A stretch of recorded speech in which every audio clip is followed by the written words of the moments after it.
이거 참 좋지 않은 얘기인데요. 이건 뭐 어저께 딱 들어봤는데 황교안, 안철수 그 얘기 들으면 머리가 지긋지긋하지 않습니까? 이 두 사람은 서로 합치될래야 될 수가 없는 바로 그러한 사람입니다. 이 황교안 대표는 여러분 잘 아시겠지만 황교안 후보는 국무총리도 하고 법무장관도 하고 그 전에 공안검사를 했습니다. 공안검사라면은 그 시대에서 가장 우수한 사람들이 공안검사를 했었던 그러한 평이 있었을 정도로 공안검사는 나라를 지키는 최재수의 전방위에 있었던 분들입니다.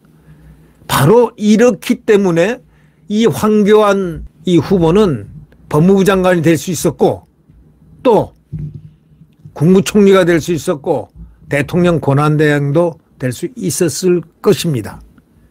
함에도 불구하고 왜 이렇게 최재수를 가장 앞장서야 될 공안 출신이 왜 좌파인 안철수와 어저께 전당대회 바로 D-1날 갑자기 김기현 후보를 사퇴하라는 등 공동기자회견까지 열며 둘이 안황연대를 열었습니다.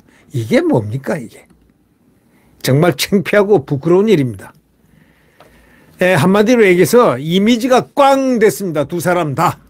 더더욱이 이미지가 꽝 된 사람은 뭐 안철수는 꽝꽝꽝 많이 장꽝이 많았지만 이 황교안 이 전 총리는 완전히 이미지가 꽝 됐습니다.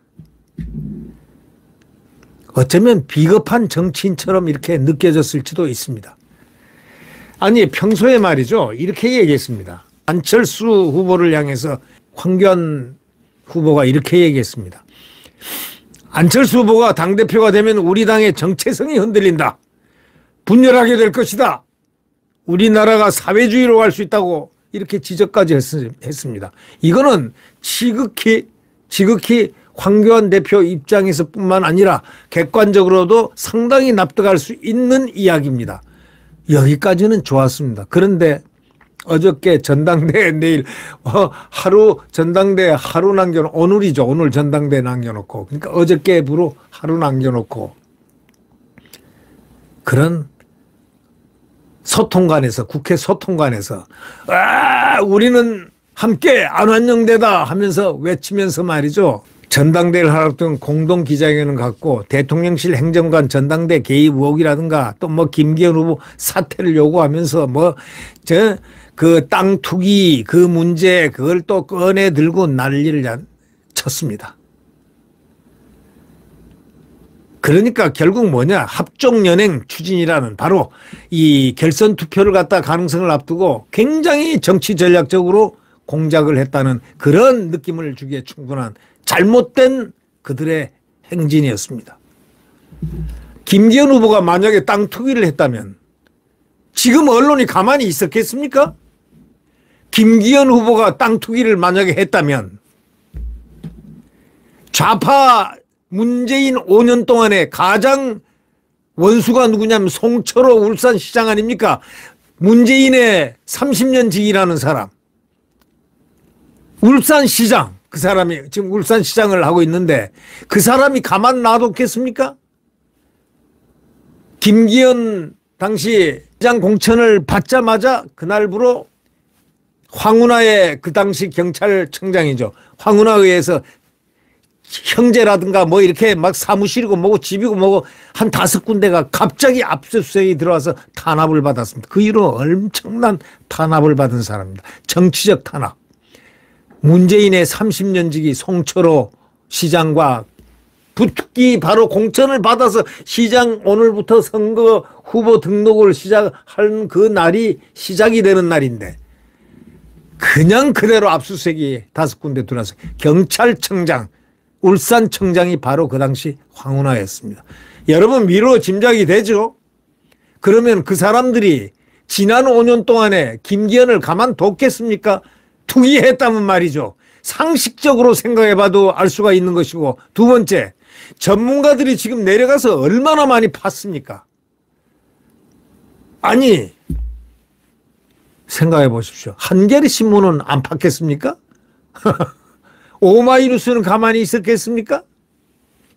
아니 근데 왜 황교안이가 가짜 뉴스를 갖다가 이렇게 들고 나옵니까? 앞으로 큰일 납니다. 이 가짜 뉴스 이거. 김기현 후보가요. 고발을 할 경우는 말이죠. 황교안 후보는 자칫하면 감방 갈 수도 있습니다. 왜 이런 어리석은 짓을 하는지 모르겠습니다. 또 안철수를 그렇게까지 안철수가 당대표가 되면 우리 당의 정체성이 흔들리고 분열하게 된다. 우리나라가 사회주의로 갈 수가 있다. 그런 지적까지 하신 분이 저 좌파를 갖다가 온지 몇 개월 안 된 저 정치적 흔적 민주당 당대표도 하고 그 다음에 서울시장 박원순을 갖다가 정치권으로 이렇게 데뷔를 시켜준 바로 좌파의 그 소위 제도권 진입을 만들어준 안철수. 저런 사람을 손을 잡아요? 그래서 무슨 말이 나오겠습니까? 참 이미지 꽝 됐다 이거지. 이 두 사람의 이미지가 아주 완전히 꽝 됐다. 막 이렇게밖에 볼 수 없습니다. 그러면서 어저께 기자회견하면서 나온 안철수의 말, 도덕성, 공정성, 정의의 가치를 위해서 두 사람이 의기투합한 양 말을 했습니다. 정의요? 공정성이요? 도덕성이요? 그냥 일단 당대표 먹고 보자 이거지. 그러니까 막 갖다 붙이는 것. 그런 정치하지 마십시오. 대한민국 국민들을 어떻게 보고 그런 짓들을 하고 있습니까? 안철수와 이 황교안 완전히 이미지 꽝이었습니다. 한마디로. 이인의 정치인이라고 붙이기에는 조금 섭섭하지만 정치꾼이라고는 안 하겠습니다. 정치인들 두 사람 이미지 꽝 됐다. 저는 이렇게 한마디로 표현하고 더 이상 얘기하지 않겠습니다. 아무리 권력이 눈앞에 있고 이게 공천권이 있고 해서 대통령이 눈에 보인다고 어른거린다고 치더라도 이래서야 되겠습니까? 기름과 물이 자기가 기름과 물인 것을 선언을 해놓고 대공안검사가 말이죠. 저는요 이 황교안 대표의 선배 후배들 되는 분들이 있지 않습니까? 이분이 아마 고등학교 경기고등학교 나왔을 겁니다. 아주 우수했다고 합니다. 대학은 성균관대학을 갔는데 성균관대학에서 고시를 합격해서 공안검사의 길을 걸었는데 공안검사는 그 당시에 가장 우수한 분들이 걷는 검찰의 길이었다고들 흔히들 얘기하는 그 시대였습니다.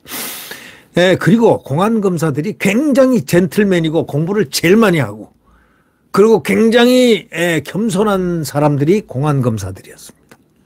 그리고 나라를 지킨 사람들 천병이었으니까 제일 앞에서 천병 역할을 했던 그렇게 훌륭한 역할을 했던 황교안 검사가 어떻게 이렇게 완전히 그냥 180도 변질됐는지 우리는 그것을 모릅니다.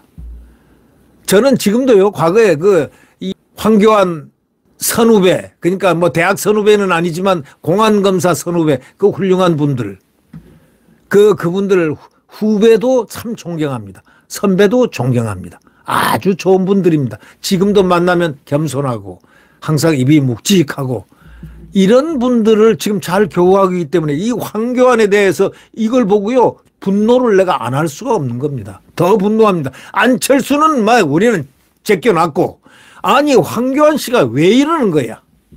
바로 그러한 얘기입니다. 네, 뭐 앞으로 좀 추이를 보면서 제가 얘기를 좀 이 두 사람에 대한 얘기를 한 번씩 해보겠습니다. 구독 버튼과 엄지를 눌러주시면 감사하겠습니다.